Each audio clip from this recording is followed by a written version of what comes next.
What's going on, everybody? It's Chelsea Daniels here.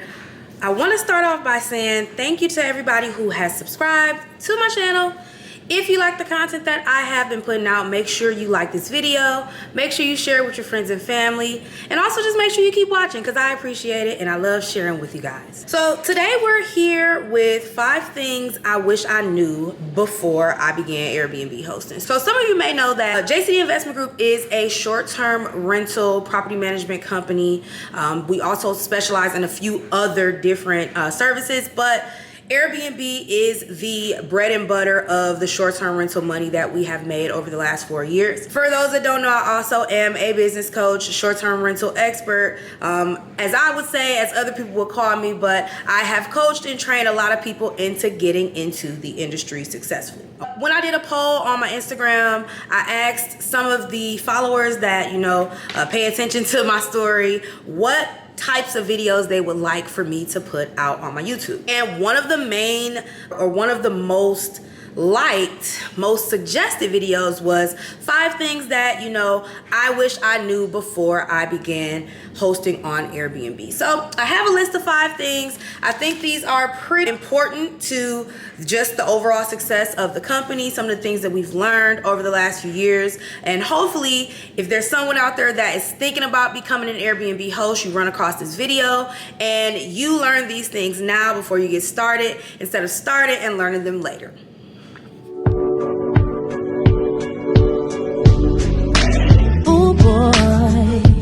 I feel weak, I feel insane. I feel you all in my veins. I need you. So, number 1, keep your monthly expenses low. When we first started and we first got into short-term rentals, the idea that we had surrounding what could succeed on the platform was honestly false, okay? And I think a lot of people still have the idea that you have to have a luxury apartment. It has to be, downtown. It has to be in an apartment building. Realistically, especially if you're doing rental arbitrage, you're probably not gonna have an easy time getting permission to get into a building anyway. So it doesn't really make sense to make that your focal point of your business. What I learned is not only is it beneficial to work with private owners, work with the owner of the property hand in hand, but it also helps you keep your expenses low. For example, we have about 5 or I think 4 going on 5 units in a building over on the east side of Milwaukee. It's in a really, really good location. We rent all of those units from a property management company, and they're master leased by us so that our students and clients can operate their short-term rentals, right? There's not a unit in that building that is over $1,000 a month in rent, okay? That helps, number 1, everybody who is, renting those units out. It helps them in the slow months so that they don't have all of these expenses to take care of when Airbnb may not be, at its peak. But also it allows you to make more money. Okay, you have less money going to your overhead because the expenses are low, but it does allow you to make decent profit on, consistently. So right now there's an efficiency studio that we have that is technically it's a 1-bedroom, but it's kind of like a studio per se. They're paying $950 per month.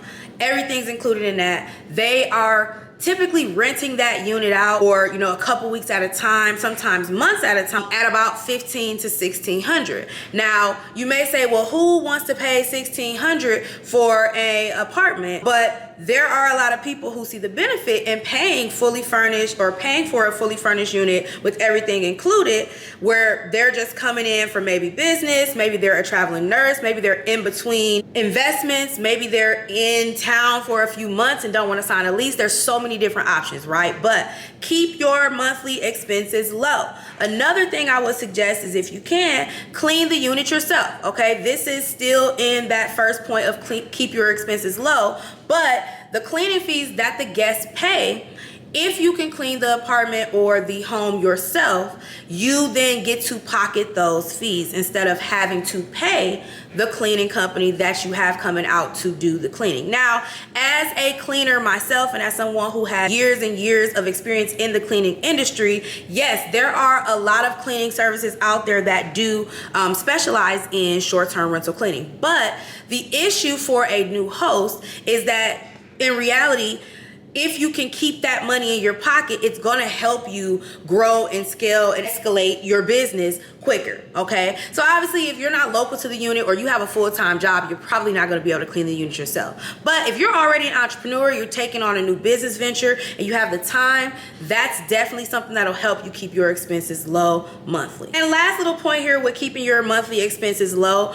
don't go for the biggest, most grand, largest units for your first couple experience as a short-term rental host, okay? I always tell my students it's important when you're taking on any unit, but definitely your first unit, whatever those monthly expenses come to, you want to make sure that no matter what, you can afford those monthly expenses with whatever your source of income is at the moment.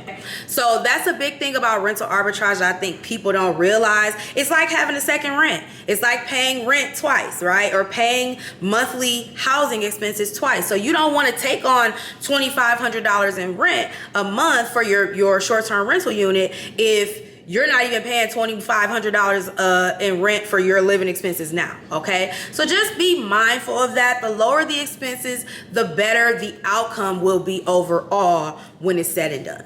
All right, number 2 is gonna be, I wish I knew that Amazon is literally the GOAT when it comes to short-term rental staging, furnishing, and setup. When we first began, we were out in California. IKEA was like a big thing, and this was right around pandemic time. So I thought IKEA was the GOAT, and no shade to IKEA. I think IKEA is great. We have gotten some great things that honestly we still use today as far as recommendations are concerned. But with Amazon, once we started to scale, once we started to launch units in different cities, and once we started to need to be as efficient as possible, Amazon just became the best option thus far, okay? We got a lot of pretty much everything as far as furniture delivered right to the address for us to get assembled and set up in the most timely fashion, okay? So Amazon is, I mean, I'm sure if you are an Amazon customer, you know how beneficial Amazon is,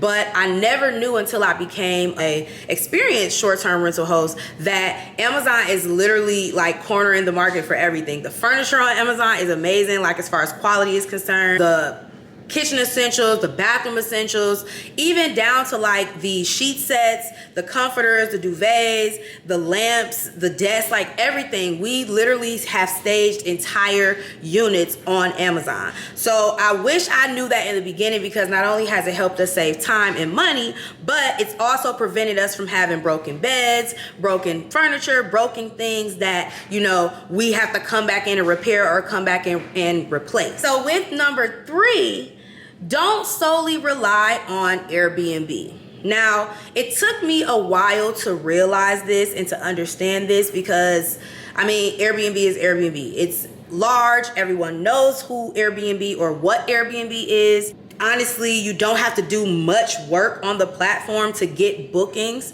for your units, but Airbnb is not always going to be the thing that brings money into the rental, okay? So we learned very quickly, especially with like our houses that we have, the larger listings, the demand for Airbnb is not 100% all the time. And you're gonna learn that, and it's important that you don't put all your eggs in one basket with Airbnb. There's so many other platforms out there. 2 of my favorites, VRBO and Furnish Finder. Now, what I love about Airbnb is that it's very user-friendly, okay? That's like the biggest thing I think that is unmatched in regards to all the other platforms out there, but at the same time, it can't be the only thing that you're using if you want to make money all the time. So with VRBO, just a simple tip, it's not as user-friendly, so make sure you feel comfortable being a short-term rental host before Vrbo.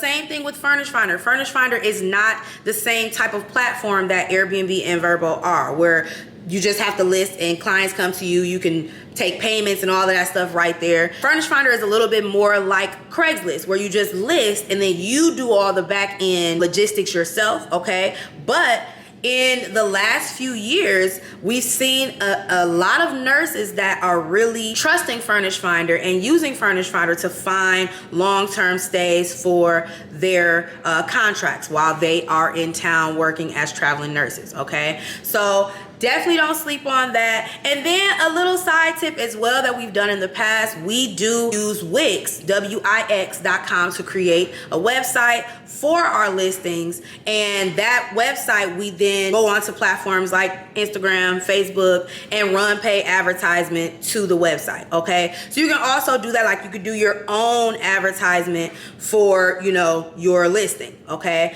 Honestly, in this day and age, the way that paid ads work and the way that marketing and advertisement work for businesses, you definitely should be doing that anyway. Now, I'm no marketing or no, advertisement expert, but I'm an entrepreneur. I try things. If they work, I run with them. If they don't, I pivot. That's just what I do. I've been doing that for almost 10 years now. So I am an expert in making things work. All right, moving along to number 4.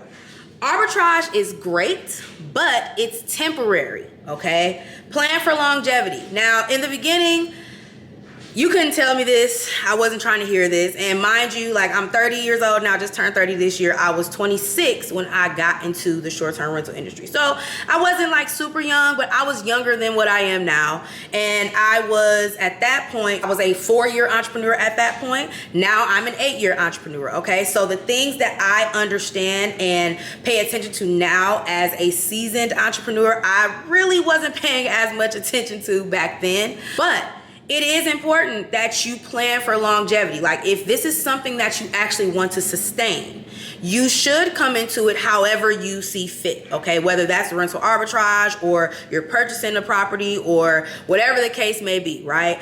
But rental arbitrage is not a long play. Unless you have, unlimited access to capital where you're taking on hundreds of units at a time, that's different.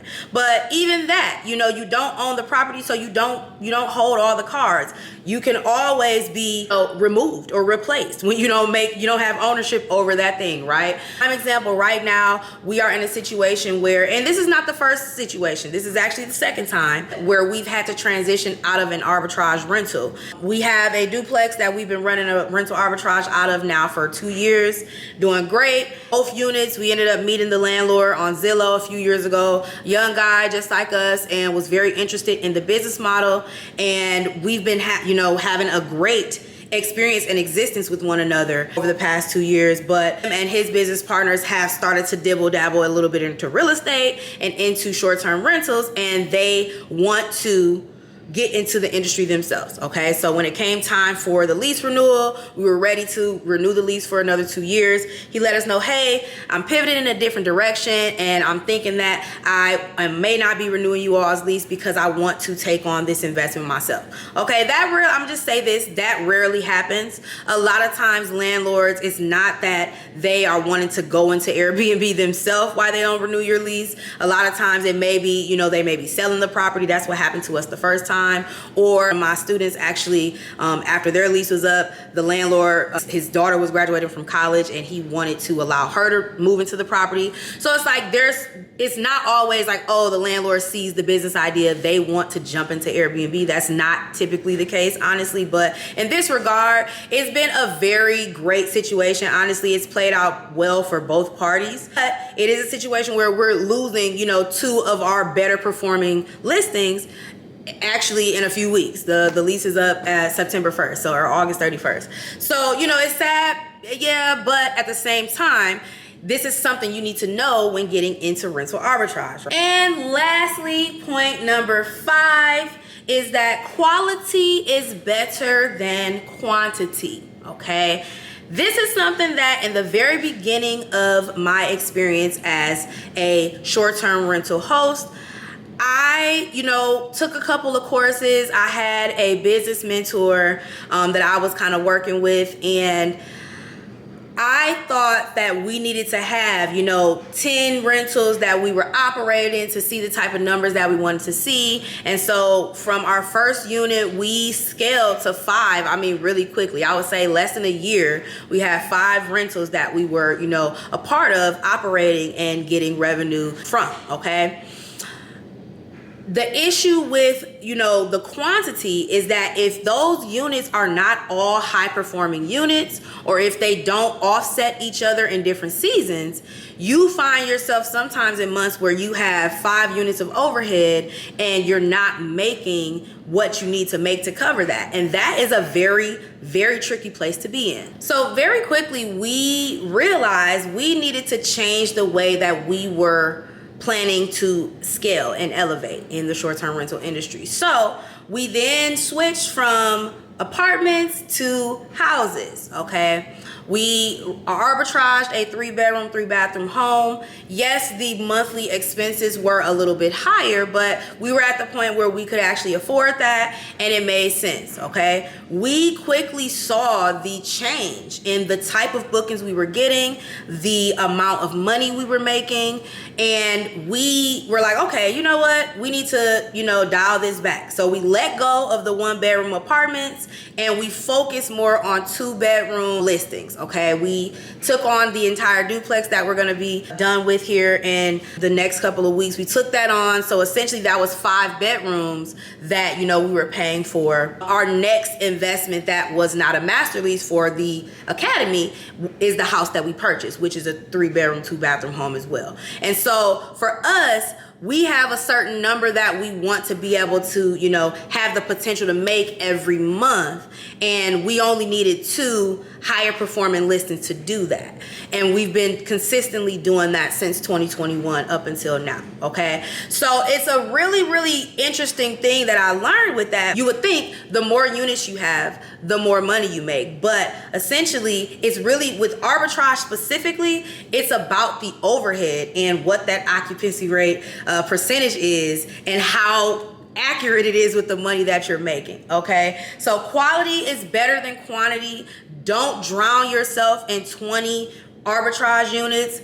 Get 2 that can perform at a 75% occupancy rate that are, maybe average. If it's not as high of an occupancy rate, maybe it'll have 3 or 4 bedrooms where it can, perform at maybe $200 to $300 per night, right? Because that sometimes will offset the occupancy rate as well. Now, these are all things that I talk about in all of my resources, from my online course to my webinars and my training materials and resources, as well as any of my students that work with me in my mentorship program. These are lessons that they are getting consistently, because for me, I learned very quickly it is about the numbers. It's a numbers game with Airbnb, with short-term rental. You can't, take chances and make guesses. You really want to make sure that going into it, what the numbers will be, what the potential for the numbers are going to be, and you're not getting yourself into a situation that's going to drown your pockets quickly. So thank you all for tuning in.